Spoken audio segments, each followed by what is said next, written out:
ಅವರು ಶನಿವಾರಕ್ಕಾಗಿ ಕಡೆ ಪತ್ರಿಕೆ ಇದೆ. ಅದರಲ್ಲಿ ಇವತ್ತು ಒಂದು 3ನೇ ಸೆಟ್ನ ಕ್ವಶನ್ ಪೇಪರನ್ನು ನೋಡೋಣ.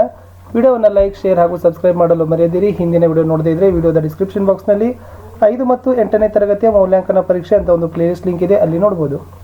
ಸೊ ಫಸ್ಟ್ ಟೈಮ್ ವಾಚ್ ಮಾಡ್ತಿದ್ರೆ ಸಬ್ಸ್ಕ್ರೈಬ್ ಜೊತೆಗೆ ಬೆಲ್ ಐಕಾನನ್ನು ಒತ್ತಬೇಕು. ನಮ್ಮ ಟೆಲಿಗ್ರಾಮ್ ಗ್ರೂಪ್ ಅದ ಸ್ಟಡಿ ವಿತ್ ಪರಶುರಾಮ್ ಅಂತ ಲಿಂಕ್ ವಿಡಿಯೋದ ಡಿಸ್ಕ್ರಿಪ್ಷನ್ ಬಾಕ್ಸ್ನಲ್ಲಿ ಹಾಕಿದ್ದೀನಿ, ಅದಕ್ಕೂ ಕೂಡ ಬಂದು ಜಾಯ್ನ್ ಆಗಿ ಅಂತ ಹೇಳ್ತಾ, ಅರ್ಥಶಾಸ್ತ್ರ ಕೃತಿಯನ್ನು ಬರೆದವರು ಯಾರು ಅಂತ ಫಸ್ಟ್ ಕ್ವಶನ್ ಇತ್ತು. ಸೊ ಉತ್ತರ ನೋಡೋದಾದ್ರೆ ಕೌಟಿಲ್ಯ ಅಂತಕ್ಕಂಥದ್ದು ಸರಿಯಾದ ಉತ್ತರ. ಮೆಗಸ್ತನಿಸ್ ಬರೆದಿದ್ದು ಇಂಡಿಕಾ, ನೆನಪಿಟ್ಕೊಡ್ರಿ. ಎರಡನೇದು, ಅಶೋಕ ಚಕ್ರವರ್ತಿ ಕೈಗೊಂಡ ಮೊದಲ ಮತ್ತು ಕೊನೆಯ ಯುದ್ಧ ಯಾವುದು? ಸೊ ಅಶೋಕ ಮಾಡಿರ್ತಕ್ಕಂಥದ್ದು ಒಂದೇ ಯುದ್ಧ, ಅದೇ ಲಾಸ್ಟ್ ಯುದ್ಧ. ಅದೇ ಯಾವುದಪ್ಪ ಅಂದರೆ ಕಳಿಂಗ ಯುದ್ಧ ಅಂತ ಹೇಳ್ತಾರೆ.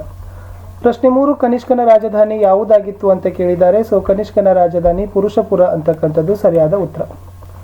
ವರ್ಧನ ವಂಶದ ಸ್ಥಾಪಕರು ಯಾರು ಕೇಳಿದ್ದಾರೆ ಅಂದರೆ ವರ್ಧನ ಮನೆತನವನ್ನು ಸ್ಥಾಪಿಸಿದವರು ಯಾರು? ಆಪ್ಷನ್ 4ರಲ್ಲಿ ಬಿ ಪುಷ್ಯಭೂತಿ ಅಂತಕ್ಕಂಥದ್ದು ಸರಿಯಾದ ಉತ್ತರ. ಕನಿಷ್ಕ ಪ್ರಸಿದ್ಧ ದೊರೆ. ಸುಶ್ರುತ ಶಸ್ತ್ರಚಿಕಿತ್ಸಗಾರರಾದರೆ ಆರ್ಯಭಟ ಏನು ಅಂತ ಕೇಳಿದ್ದಾರೆ. ಆರ್ಯಭಟ ಗಣಿತಶಾಸ್ತ್ರಜ್ಞ ಅಂತ ಹೇಳ್ತಾರೆ. ಪ್ರಶ್ನೆ 6, ಕರ್ನಾಟಕದಲ್ಲಿ ಸ್ಥಾಪನೆಗೊಂಡ ಮೊಟ್ಟ ಮೊದಲ ರಾಜವಂಶ ಯಾವುದು ಅಂತ ಕೇಳಿದ್ದಾರೆ. ಸೊ ಕರ್ನಾಟಕದಲ್ಲಿ ಸ್ಥಾಪನೆಗೊಂಡಿರ್ತಕ್ಕಂಥ ಮೊಟ್ಟ ಮೊದಲ ರಾಜವಂಶ ಅದು ಕದಂಬರ ರಾಜವಂಶ ಅಂತಕ್ಕಂಥದ್ದು. ಪ್ರಶ್ನೆ 7, ತ್ರೈಸಮುದ್ರ ತೋಯ ಪಿತವಾಹನ ಅಂತ ಬಿರುದಾಂಕಿತವಾಗಿರ್ತಕ್ಕಂಥ ಶಾತವಾಹನರ ಪ್ರಸಿದ್ಧ ರಾಜ ಯಾರು ಅಂತ ಕೇಳಿದ್ದಾರೆ. ಸೊ ತ್ರೈಸಮುದ್ರ ತೋಯ ಪಿತವಾಹನ ಅಂತಕ್ಕಂಥ ಬಿರುದು ಅದು ಇದ್ದಿದ್ದು ಗೌತಮಿ ಪುತ್ರ ಶಾತಕರ್ಣಿಗೆ. ಪ್ರಶ್ನೆ 8, ರಾಜವಂಶ ಮತ್ತು ಅದರ ಸ್ಥಾಪಕರ ಹೆಸರನ್ನು ನೀಡಲಾಗಿದೆ. ಅದರಲ್ಲಿ ಸರಿಯಾದ ಜೋಡಿಯನ್ನು ತಾವೇನು ಮಾಡಬೇಕಾಗಿತ್ತು?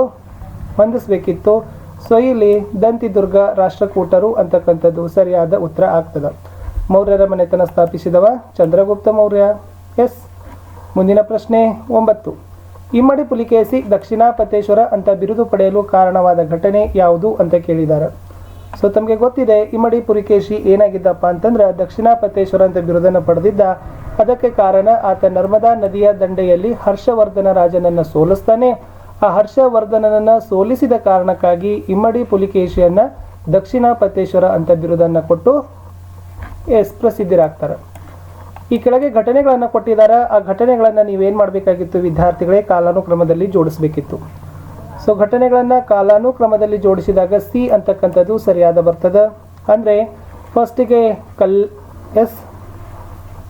ವಿಕ್ರಮ ಶಕೆ ಆರಂಭ ಚಾಲುಕ್ಯರದ್ದು, ಎರಡನೇದು ಅಮೋಘ ವರ್ಷ ಆಳ್ವಿಕೆ, ಮೂರನೇದು ರಾಷ್ಟ್ರಕೂಟ ರಾಜ್ಯವನ್ನು ಸ್ಥಾಪಿಸಿದ್ದು, ನಾಲ್ಕನೇದು ಕಲ್ಯಾಣ ಚಾಲುಕ್ಯರ ರಾಜ್ಯ ಸ್ಥಾಪನೆ ಆಗ್ತದೆ. ಸೊ ಇದಿತ್ತು ಘಟನೆಗಳನ್ನು ಕಾಲಾನುಕ್ರಮದಲ್ಲಿ ಜೋಡಿಸಿದಾಗ. ಇಲ್ಲಿ ಹೇಳಿಕೆ ಮತ್ತು ಪ್ರತಿಪಾದನೆಗಳಿದಾವೆ. ಹೇಳಿಕೆ ಏನಿದೆ ಅಂದರೆ 6ನೇ ವಿಕ್ರಮಾದಿತ್ಯ ಸಾಮಾನ್ಯ ಶಕ ವರ್ಷ 1076ರಲ್ಲಿ ಅಧಿಕಾರಕ್ಕೆ ಬರ್ತಾನೆ. 1076ರಲ್ಲಿ ಚಾಲುಕ್ಯ ವಿಕ್ರಮ ಶಕೆ ಆರಂಭವನ್ನು ಮಾಡ್ತಾರೆ. 11ನೇ ಪ್ರಶ್ನೆ ಬಿ ಇದೆ.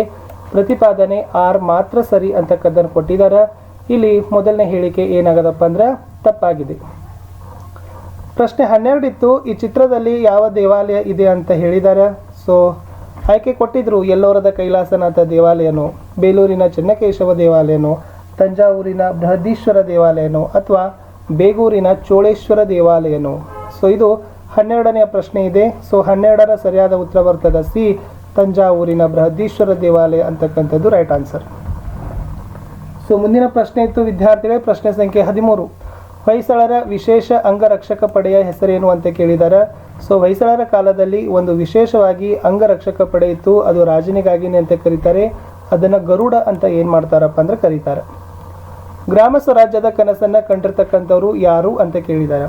ಅಂದರೆ ಗ್ರಾಮ ಸ್ವರಾಜ್ಯದ ಸಂಪೂರ್ಣವಾಗಿರ್ತಕ್ಕಂಥ ಪರಿಕಲ್ಪನೆ, ಸೊ ಗ್ರಾಮ ಸಾಮ್ರಾಜ್ಯದ ಸಂಪೂರ್ಣವಾಗಿರ್ತಕ್ಕಂಥ ಕನಸನ್ನು ಕಂಡಿರ್ತಕ್ಕಂಥ ರಾಷ್ಟ್ರಪಿತ ಅಂತ ಅನ್ನೋರು ಯಾರಪ್ಪ ಅಂದರೆ ಅದು ಮಹಾತ್ಮ ಗಾಂಧೀಜಿ ಅಂತಕ್ಕಂಥದ್ದು. ಸೊ ರಾಷ್ಟ್ರಪಿತ ಗಾಂಧೀಜಿ ಅಂತಕ್ಕಂಥ ಆಯ್ಕೆ ಸರಿಯಾಗಿ ಇದೆ.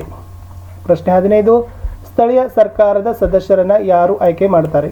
ಇಲ್ಲಿ ಸ್ಥಳೀಯ ಸರ್ಕಾರ ಅಂತಂದರೆ ಅದು ಗ್ರಾಮ ಪಂಚಾಯಿತಿಗಳಾಗಿರ್ಬೋದು, ತಾಲೂಕಾ ಪಂಚಾಯಿತಿಗಳಾಗಿರ್ಬೋದು ಮತ್ತು ಜಿಲ್ಲಾ ಪಂಚಾಯತ್, ಅದನ್ನು ಸ್ಥಳೀಯ ಸ್ವಯಂ ಸಂಸ್ಥೆಗಳು ಅಂತ ಕರೀತಾರೆ. ಇಲ್ಲಿ ಇವರನ್ನು ಯಾರು ಆಯ್ಕೆ ಮಾಡ್ತಾರೆ ಅಂತಂದರೆ 18 ವರ್ಷದ ಮೇಲ್ಪಟ್ಟವರು. 15 ಬಿ ಅಂತಕ್ಕಂಥದ್ದು ಸರಿಯಾದ. ಯಾಕಂದರೆ ಮತದಾನ ಮಾಡಲಿಕ್ಕಿರ್ತಕ್ಕಂಥ ವಯಸ್ಸು 18 ಅದ, 21 ವರ್ಷ ಅಲ್ಲ, ಅದು ಮದುವೆ ವಯಸ್ಸು. ಊರಿನ ಪ್ರಮುಖರಂದರೆ ಯಾರೂ ಇರಲ್ಲ, ಸರ್ಕಾರದ ಅಧಿಕಾರಿಗಳು ಇರೋದಿಲ್ಲ. ಸೊ ಅದಕ್ಕಾಗಿ ವಿಶೇಷವಾಗಿ ಸ್ಥಳೀಯ ಸರ್ಕಾರದ ಸದಸ್ಯರನ್ನು 18 ವರ್ಷ ಮೇಲ್ಪಟ್ಟವರೇ ಏನು ಮಾಡ್ತಾರಪ್ಪ ಅಂದ್ರೆ ಆಯ್ಕೆ ಮಾಡ್ತಾರೆ. 16 ಇದು ಗ್ರಾಮೀಣ ಸ್ಥಳೀಯ ಸಂಸ್ಥೆಗೆ ಉದಾಹರಣೆ ಆಗಿದೆ ಅಂತ ಕೇಳಿದ್ರು. ಸೊ 16ರಲ್ಲಿ ಇದು ಕ್ವಶನ್ ರಿಪೀಟೆಡ್ ಆಗದ ಜಿಲ್ಲಾ ಪಂಚಾಯಿತಿ ಅಂತ ಬರ್ತದೆ. ನಗರ ಸ್ಥಳೀಯ ಸಂಸ್ಥೆ ಬಂದರೆ ಮಹಾನಗರ ಪಾಲಿಕೆ ಬರ್ತವೆ. ಓಕೆ, ಗ್ರಾಮೀಣ ಸ್ಥಳೀಯ ಸಂಸ್ಥೆ ಅಂದರೆ ಜಿಲ್ಲಾ ಪಂಚಾಯತ್. ಇಲ್ಲಿ ಪುರಸಭೆ, ನಗರಸಭೆ, ಮಹಾನಗರ ಪಾಲಿಕೆ ಅವು ನಗರ ಸ್ಥಳೀಯ ಸಂಸ್ಥೆಗಳಿದ್ದಾವೆ. ಜಿಲ್ಲಾ ಪಂಚಾಯತ್, ತಾಲೂಕಾ ಪಂಚಾಯತ್, ಗ್ರಾಮ ಪಂಚಾಯತ್ ಇವು ಗ್ರಾಮೀಣ ಸ್ಥಳೀಯ ಸಂಸ್ಥೆಗಳು ಆಗ್ತವೆ. 17ನೇ ಪ್ರಶ್ನೆಗೆ ಹೋಗೋಣ. ಅತಿ ದೊಡ್ಡ ಮತ್ತು ಆಳವಾದ ಸಾಗರ ಯಾವುದು ಅಂತ ಕೇಳಿದರು. ಸೊ ಜನರಲ್ ನಾಲೆಜಲ್ಲಿ ತಮಗೂ ಕೂಡ ಗೊತ್ತದ, ಪೆಸಿಫಿಕ್ ಮಹಾಸಾಗರ ಅಂತ ಕರೀತಾರೆ. ಇದು ಪ್ರಪಂಚದಲ್ಲಿನೇ ಇರ್ತಕ್ಕಂಥ ಅತಿ ದೊಡ್ಡದಾದ ಸಾಗರ, ಅಷ್ಟೇ ಅಲ್ಲದೆ ಅತಿ ಆಳವಾದ ಸಾಗರ ಅಂತಲೂ ಕೂಡ ಅದು ಪ್ರಸಿದ್ಧಿ ಆಗದ. 18 ಜೋಗ ಜಲಪಾತಕ್ಕೆ ಕಾರಣವಾದ ನದಿ ಯಾವುದು ಅಂತ ಕೇಳಿದ್ದಾರೆ. ಅಲ್ಲಿ 4 ನದಿಗಳನ್ನು ಕೊಟ್ಟಿದ್ದಾರೆ. ಶರಾವತಿ, ತುಂಗಭದ್ರಾ, ಕೃಷ್ಣ, ತಪತಿ. ಆ 4 ನದಿಗಳಲ್ಲಿ ಜೋಗ ಜಲಪಾತವನ್ನು ನಿರ್ಮಿಸಿರ್ತಕ್ಕಂಥ ಅದು ನದಿ ಯಾವುದಪ್ಪ ಅಂದರೆ 18ರಲ್ಲಿ ಎ ಶರಾವತಿ ಅಂತಕ್ಕಂಥದ್ದು ಸರಿಯಾದ ಉತ್ತರ. ಮುಂದಿನ ಪ್ರಶ್ನೆ 19 ಜೀವಿಗಳನ್ನು ಒಳಗೊಂಡಿರುವ ಏಕೈಕ ಗ್ರಹ ಯಾವುದು? ಸೊ ಯಾವುದು ಜೀವಿಗಳನ್ನು ಒಳಗೊಂಡಿದೆ ಅಂತಂದರೆ, ಸೊ ತಮಗೆ ಗೊತ್ತಿದೆ ವಿದ್ಯಾರ್ಥಿಗಳೇ, ಯಾವುದಪ್ಪ ಅಂತಂದ್ರೆ ಭೂಮಿ. ಸೊ ಅದು ಜೀವಿಗಳನ್ನು ಹೊಂದಿರತಕ್ಕಂಥ ಏಕೈಕ ಗ್ರಹ. ಅದಕ್ಕಾಗಿ ಅದನ್ನು ಏನಂತ ಕರೀತಾರೆ ವಿದ್ಯಾರ್ಥಿಗಳೇ? ಎಸ್, ನೀಲಿ ಗ್ರಹ, ವಿಶಿಷ್ಟ ಗ್ರಹ, ಜಲಾವೃತ ಗ್ರಹ ಅಂತಲೂ ಕೂಡ ಭೂಮಿಗೆ ಕರೀತಾರೆ. ನಗರಗಳಲ್ಲಿ ವಾಹನಗಳಿಂದ ಈ ಮಾಲಿನ್ಯ ಉಂಟಾಗ್ತದೆ ಅಂತ ಕೇಳಿದ್ದಾರೆ. ಸೊ ನಗರಗಳಲ್ಲಿ ಎಸ್, ವಾಹನಗಳಿಂದ ಏನಾಗ್ತದಪ್ಪ ಅಂತಂದ್ರೆ ವಾಯು ಮಾಲಿನ್ಯ ಆಗ್ತದೆ. ಅದನ್ನೇ ಶಬ್ದ ಮಾಲಿನ್ಯ, ಅದು ಕೂಡ ಒಂದು ಮಾಲಿನ್ಯದ ಪ್ರಕಾರ. ಇನ್ನು ಅಶೋಕ ಕಾಲದ ಪ್ರಮುಖ ನಗರಗಳನ್ನು ಬರಿಬೇಕಿತ್ತು. ಸುವರ್ಣಗಿರಿ ಬರೀರಿ, ಕಳಿಂಗ ಬರೀರಿ, ಉಜ್ಜಯಿನಿ ಬರೀರಿ, ತಕ್ಷಶಿಲಾ ಬರೀರಿ. ಓಕೆ, ಪಾಟಲಿಪುತ್ರ ಅದು 5 ಇತ್ತು. ಕುಶಾನರಲ್ಲಿ ಕನಿಷ್ಕನ ಪ್ರಸಿದ್ಧ ಅರಸನಂತ ಹೇಗೆ ಹೇಳ್ತೀರಂತ ಕೇಳಿದ್ದಾರೆ. ಆತ ಪ್ರಸಿದ್ಧರಾಗಿರ್ತಕ್ಕಂಥ ದೊರೆ. ಆಮೇಲೆ ರಾಜ್ಯದ ಗಡಿಯನ್ನು ವಿಸ್ತಾರ ಮಾಡ್ತಾನೆ. ಎಸ್, ಆಮೇಲೆ ಬೌದ್ಧ ಧರ್ಮಕ್ಕೆ ಆಶ್ರಯ ಕೊಡ್ತಾನೆ. 4ನೇ ಬೌದ್ಧ ಧರ್ಮ ಸಮ್ಮೇಳನವನ್ನು ನಡೆಸ್ತಾನೆ. ಚೀನಾ ಮತ್ತು ಮಧ್ಯ ಏಷ್ಯಾಗೆ ಬೌದ್ಧ ಧರ್ಮಕ್ಕಾಗಿ ವಿಶೇಷ ನಿಯೋಗ ಕಳಿಸ್ತಾನೆ ಅಂತ ಬರೀಬೇಕು. ಗುಪ್ತರ ಸಾಮ್ರಾಜ್ಯದ ಪತನಕ್ಕೆ ಕಾರಣಗಳೇನಂತ ಕೇಳಿದ್ದಾರೆ. ಹೂನರ ದಾಳಿ ಮತ್ತು ಪ್ರವಾಹ ಅಂತ ಮೇನ್ 2 ಬರ್ತವೆ. ಇನ್ನು ನಳಂದ ವಿಶ್ವವಿದ್ಯಾಲಯ ಅದು ಎಸ್, ಪ್ರಾಚೀನವಾಗಿರ್ತಕ್ಕಂಥ ವಿಶ್ವವಿದ್ಯಾಲಯ. ದೇಶ ವಿದೇಶದಿಂದ ಪಂಡಿತರು ಬರ್ತಿದ್ರು, ವ್ಯಾಕರಣ, ಇತಿಹಾಸ, ಪುರಾಣಗಳನ್ನು ಹೇಳಿಕೊಡ್ತಿದ್ರು. ಓಕೆ, ಅದು ಮುಸ್ಲಿಮರ ದಾಳಿಯಿಂದ ಏನಾಯ್ತಪ್ಪ ಅಂದ್ರೆ ಸುಲ್ತಾನರ ದಾಳಿಯಿಂದ ನಾಶ ಆಯಿತು. ಇನ್ನು ದಕ್ಷಿಣ ಭಾರತದ ರಾಜಮನೆತನಗಳು ಅನೇಕ ಸ್ಮಾರಕಗಳನ್ನು ನಿರ್ಮಿಸಿದ್ದಾರೆ. ರಕ್ಷಣೆ ಮಾಡೋದು ಅತಿ ಅವಶ್ಯಕ ಅಂತ ಕೇಳಿದ್ದಾರೆ. 1ನೇದು ಈ ಸ್ಮಾರಕಗಳು ಇತಿಹಾಸದ ಆಧಾರ ಅಂತ ಬರೀರಿ. 2ನೇದು ಹಿಂದಿನ ಕಾಲದ ರಾಜರ ಇತಿಹಾಸ ಅರಿಲಿಕ್ಕೆ ಸಹಾಯಕ ಅಂತ ಬರೀರಿ. 3ನೇದು ನಮ್ಮ ಪೀಳಿಗೆಗೆ ಇತಿಹಾಸ ತಿಳಿಸ್ಲಿಕ್ಕೆ ಬೇಕು ಅಂತ ಬರೀರಿ. 4ನೇದು ಭವಿಷ್ಯದಲ್ಲಿ ಸಂಶೋಧನೆ ಮಾಡಬೇಕಾದ್ರೆ ಸ್ಮಾರಕಗಳ ರಕ್ಷಣೆ ಮಾಡಬೇಕು ಅನ್ನೋದನ್ನು ಬರೀರಿ. ಚಾಲುಕ್ಯರು ಸಾಹಿತ್ಯ ಕ್ಷೇತ್ರಕ್ಕೆ ನೀಡಿದ ಕೊಡುಗೆಗಳನ್ನು, ಅಲ್ಲಿರ್ತಕ್ಕಂಥ ಚಾಲುಕ್ಯರ ಕಾಲದ ಕವಿಗಳು, ಕೃತಿಗಳ ಹೆಸರು ಬರೀರಿ. ಸ್ಥಳೀಯ ಸರ್ಕಾರಕ್ಕೆ ಸಂಬಂಧಿಸಿದಂತೆ ಹೇಳಿಕೆ ಸರಿ ತಪ್ಪು ಕೇಳಿದ್ದಾರೆ. ಗ್ರಾಮ ಸಭೆಯ ಅಧ್ಯಕ್ಷತೆ ಗ್ರಾಮ ಪಂಚಾಯತಿ ಅಧ್ಯಕ್ಷತೆ ಇರ್ತಾರೆ, ಸರಿ. ಗ್ರಾಮ ಪಂಚಾಯತಿ ಪಿ.ಡಿ. ಅವರನ್ನು ಮತದಾರ ಆಯ್ಕೆ ಮಾಡ್ತಾರೆ, ತಪ್ಪು. ಗ್ರಾಮದ ನೈರ್ಮಲ್ಯ ಕಾಪಾಡೋದು ಗ್ರಾಮ ಪಂಚಾಯತಿ ಕೆಲಸ ಅಲ್ಲ, ತಪ್ಪು. ಬೆಂಗಳೂರು ಸೇರಿದಂತೆ ಕರ್ನಾಟಕದಲ್ಲಿ 11 ನಗರ ಪಾಲಿಕೆಗಳಿದ್ದಾವೆ, ಸರಿ ಅಂತಕ್ಕಂಥದ್ದು. ಇನ್ನು ಇದು ನಿಮ್ಮ ಊರಿಗೆ ಸಂಬಂಧಪಟ್ಟಂತೆ ಅಧ್ಯಕ್ಷರು, ಉಪಾಧ್ಯಕ್ಷರು, ಸದಸ್ಯರ ಬಗ್ಗೆ ಮಾಹಿತಿಯನ್ನು ಬರೀರಿ.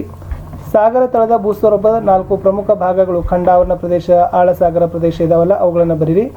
ಸೊ ಪರಿಸರ ಮಾಲಿನ್ಯದಲ್ಲಿ ವಾಯು ಮಾಲಿನ್ಯ, ಜಲ ಮಾಲಿನ್ಯ, ಶಬ್ದ ಮಾಲಿನ್ಯ, ಉಷ್ಣ ಮಾಲಿನ್ಯ, ಈ ಥರನ ತಾವುಗಳು ಬರಿಬೋದು.